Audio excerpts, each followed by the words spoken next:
आओ आओ आओ इधर लो लो आओ इधर आओ आओ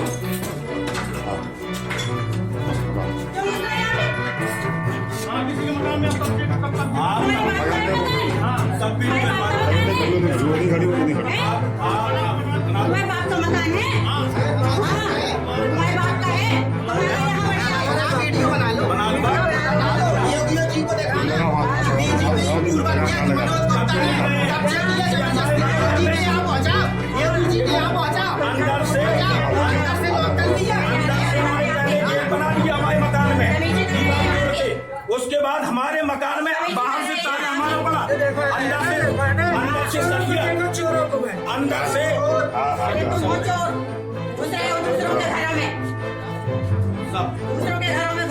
इन्होंने हमारे मकान में कब्जा कर लिया, कब्जा कर लिया, कब्जा कर लिया।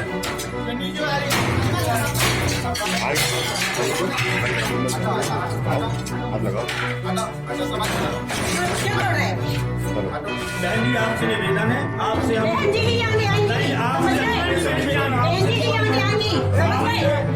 निवेदन है, आप कब्जा में उनका समर्थन न करें, क्योंकि तुम वो अवैध कब्जा कर रहे हैं। आपको पता है बहन जी सब अवैध कब्जा कर रहे हैं। नहीं हुआ है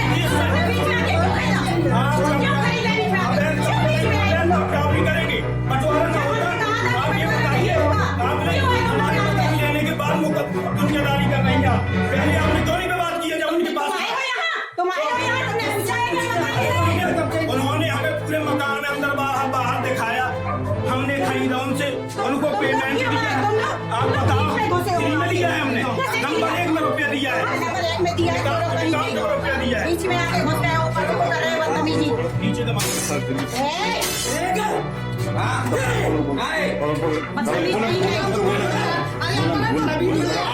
वीडियो है, परेशान ना हो, बीजेपी के गुंडा यहाँ पहुँचा, अंदर से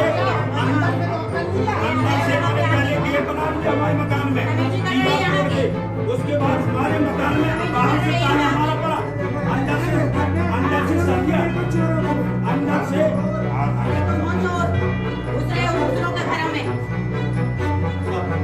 इन्होंने हमारे मकान में कब्जा कर लिया।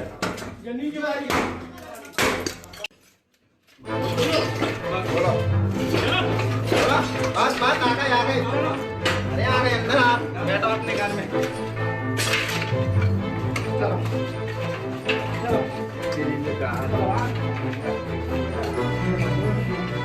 माथा बना के रखो।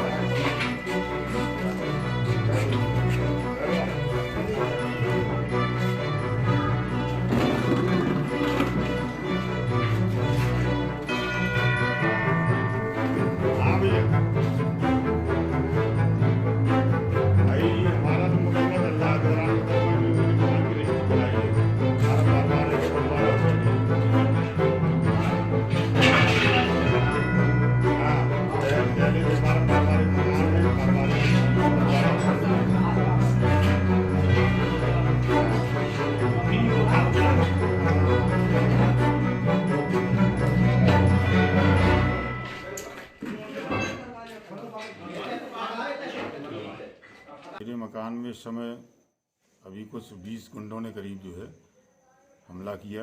हमारा विवाद चल रहा था, कोर्ट में मुकदमा था और मैं चूँकि भारतीय जनता पार्टी से जुड़ा हुआ हूँ, पूर्व में जिलाध्यक्ष भी रहा हूँ, अभी वर्तमान में पंचायत चुनाव का प्रभारी हूँ।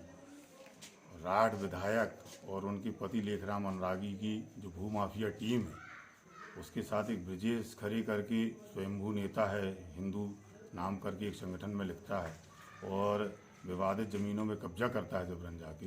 उसने 20 लोगों के साथ हमारे विवादित मकान में, जो कि कोर्ट में विचाराधीन था, आके हमला किया। मेरी वाइफ थी, मैं खाना खा रहा था, उन्होंने बताया। पहले 2 अज्ञात व्यक्ति आंगन में कूदे उन्होंने आके यहाँ की गाली गलौज करी।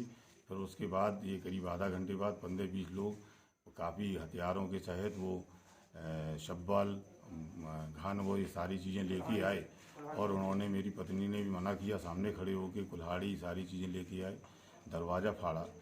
जबकि पुलिस को इन्फॉर्मेशन दी गई, पुलिस मौके पर आ गई थी, पुलिस के सामने ये सब होता रहा। ये दुर्भाग्य की बात है। मैं भारतीय जनता पार्टी का कार्यकर्ता हूँ और हमारा कानून में पूरी तरह विश्वास है। मैं चाहता हूँ कि कानून से जो फैसला हो वो लोग माने। और पुलिस को मैं पहले भी निवेदन करता रहा हूँ कि देखिए ये कोर्ट में ये गुंडे टाइप की अराजक तत्व हैं और इनको यहाँ पर स्थानीय नेता 1-2 नाम और हैं जिनका मैं नाम सामने नहीं लूँगा, अभी पुलिस को मैं अवगत कराऊँगा। और ऊपर भी मैंने PMO में भी इनकी जांच और शिकायत डाली हुई थी लेखराम अनुरागी की। इनके प्रति एक पूरी भू माफियाओं की गैंग बना के काम कर रहे हैं। यहाँ पे एक गैंग इनकी जो है काम कर रही है। कई ज़मीनों में, सरकारी ज़मीनों में कब्जा किया और प्रमाण सहित मैं दूंगा इन्होंने किस तरीके से विधायक निधि का दुरुपयोग, चूँकि ये भ्रष्टाचार के खिलाफ कल मैं इनके खिलाफ मैं पिछले 14 फरवरी को RES में इन्होंने 12 करोड़ के टेंडर्स में जबरन कब्जा किया था, उसकी भी मेरे पास वीडियो है। उसमें मैंने धरना प्रदर्शन दिया था, दैनिक जागरण समाचार पत्र में छपा था। इन गुंडों के, बदमाशों के और भ्रष्टाचार नेताओं के खिलाफ मैं हमेशा धरना प्रदर्शन करता रहा हूँ, इनके खिलाफ आवाज़ उठाता हूँ। इसलिए मैं इनके खिलाफ, ये सारे लोग मिलकर मेरे खिलाफ साजिश करते हैं। हमारा पारिवारिक बंटवारा ना हुआ था, उस ज़मीन में इन्होंने जबरन जो है कब्जा करने का प्रयास किया, जो कि कोर्ट में मैटर चल रहा है। कोर्ट में था, अभी लॉकडाउन के रहते हुए 20 लोगों ने यहाँ पे आके कब्जा किया। पुलिस को इन्फॉर्मेशन दी, मेरी पत्नी, मेरे बच्चे और मेरा नौकर घर पे थे।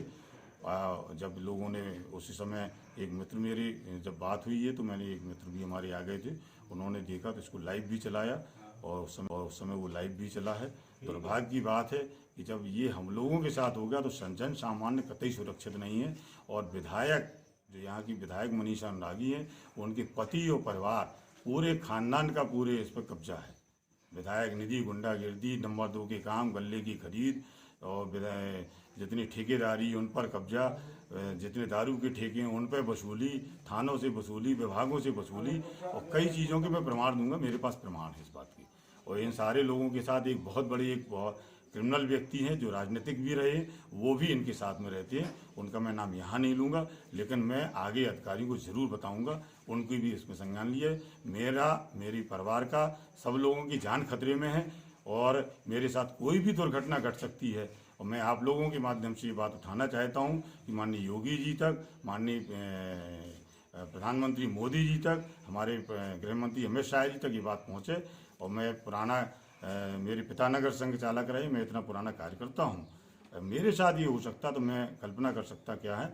और अगर ये कुछ नहीं सुना जा रहा तो हम लोग अनशन पर बैठने के लिए बाध्य होंगे। हम सपरिवार अनशन, आमरण अनशन करेंगे।